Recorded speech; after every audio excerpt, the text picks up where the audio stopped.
welcome back to another video.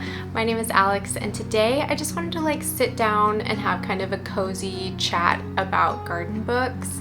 I am a really big reader. I was gifted quite a few gardening and flower arranging books for Christmas this year. So I just wanted to sit down and talk to you about some of my favorites. Some of them I've had for quite a while, and some of them are new to me just this year. So let's just dive right into that. If you have any book recommendations for gardening, for flower arranging, for anything at all, really, just regular books too. I'm a pretty big reader in my spare time also, so if you have any book recommendations, I'm here for all of them. So the first book that I want to talk about is, I think, my newest purchase besides the ones that I just got for Christmas this year. This is the newest book in my collection, and it's also probably the most beautiful, and it is called Artistry of Flowers, Floral Design by La Musa de las Flores. And just this cover, you guys, it's so stunning. The author, her name is Gabriela Salazar, and she lives in Mexico. She has a beautiful, beautiful garden. I follow her on Instagram if you ever need any kind of flower inspiration, gardening inspiration. Just, she is inspirational. She's beautiful. Her gardens are beautiful. It is a book that I just absolutely devoured. It's full of history about flower arranging and the art behind it and how it's transformed over time. It's her own personal journey with growing flowers. It's just such a beautiful read and so visually stunning that I read this incredibly fast. I mean, look at this nasturtium. I love nasturtium, and this right here just makes me want to grow even more of it. This is a problem that I run into all the time when I'm reading gardening books, is that I just want to grow everything that I find. And it's not realistic, but a girl can dream. So if you're looking for artistic inspiration, or you just want to be mesmerized by gorgeous photography, then this book is definitely for you. So this next book is one of my absolute favorites. You can see I'm annotating it quite a bit, but this is called Garden Allies: The Insects, Birds, and Other Animals That Keep Your Garden Beautiful and Thriving. And this is just such a fun little book to read. I kind of love insects. I'm not ashamed to admit that. It was one of those unexpected discoveries that I made about myself when I started gardening. I have to actively tell myself to stay cool and calm when people I just meet randomly bring up very passive comments about ladybugs or aphids or lacewings, whatever. They make a passive comment and everything inside of me bubbles up in aggressive excitement, and I just want to share all the knowledge that I have in my head. And that's not a way to make friends, okay? Not with most people. It's just, I'm learning to contain my excitement, and this book makes me very excited. It has really important information when it comes to how we understand the ways that we label good insects and bad insects, when it comes to using sprays and soaps in our garden, whether they're labeled organic and safe or not, and how those affect not just the beneficial insects, but also the birds and the other animals that eat those insects for food, and how all these things are kind of interconnected and how they affect each other on a much bigger scale than on the personal, I have this small infestation of aphids and I need to get rid of them. I'm going to use this soap to wash my plants, and how that can seep into your soil and how that affects so many different things that we just don't really think about. It's very entertaining the way that it's written. It has really pretty little illustrations.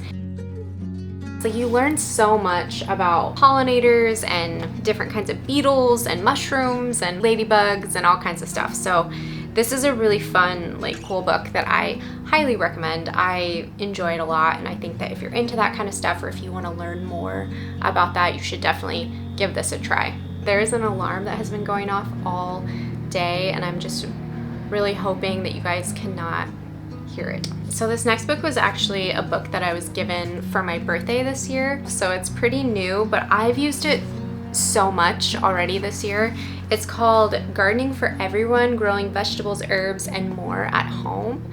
It's by Julia Watkins. And this is written kind of as like a reference book, which I think she says in the beginning that was her goal with writing this book, is that you can flip through it and reference it when you need like specific things, or if you're looking for like a specific topic. It's in there, it's easy to find, and it's super easy to like digest and take in all that information. I'm fairly new to growing vegetables, and I found this book incredibly helpful. There's a section towards the back of the book called Plant Profiles.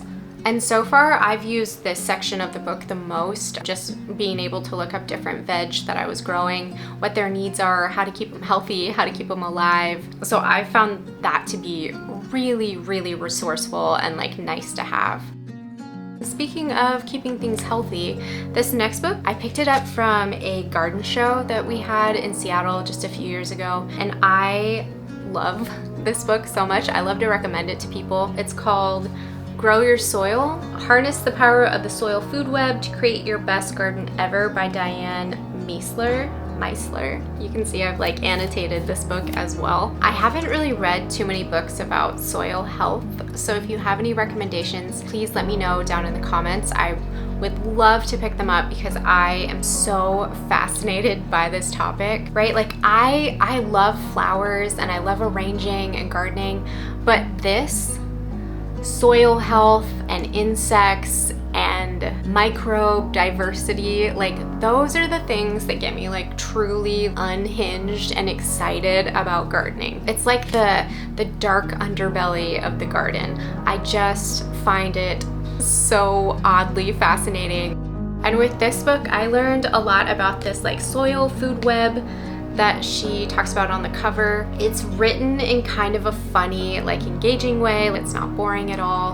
And it's a nice kind of like introduction to a lot of different concepts and practices that I myself was not super familiar with. So things like no-till gardening and making your own compost teas, using cover crops. Doesn't dive like too deep into each topic, but it's nice to get kind of that like overview, that broad sense of information. And then if you want to, you can always like delve deeper into a specific topic on your own. But I've gotten a lot out of this book, and I like reference it quite a bit, and I just like picking it up and reading about, you know, micronutrients, the different pH levels of your soil, what that means, what is a good pH for growing like veggies, and what's good for growing flowering plants. I just think it's pretty cool. Worm anatomy. Why? Because it's amazing. So yeah, this was a fun one. Highly recommend. Pick it up.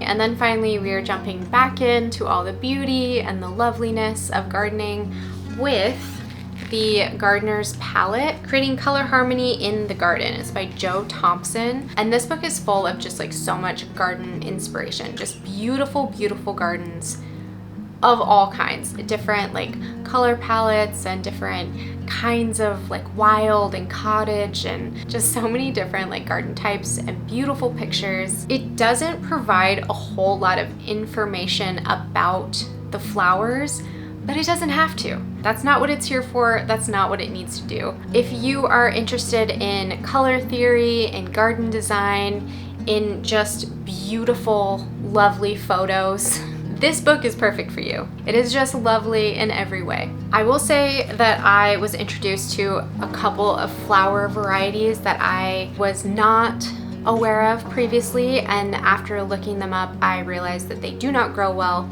in my zone. So there is a little bit of heartbreak that can come with this book, but mostly it's just pleasing visuals, pleasing gardens, beautiful photos. I mean, just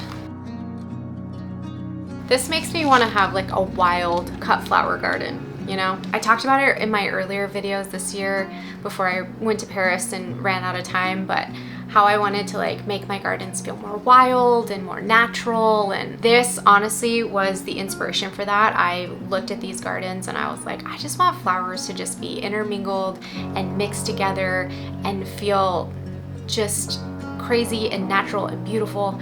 And that didn't really happen for me this year because, like I said, I went to Paris. My plans got all crazy and I had to resort back to what I know and what I've been doing. But next year, I have a lot of big ideas and big plans about how we're gonna plant some things, and I have a feeling that some inspiration is gonna be coming out of this book.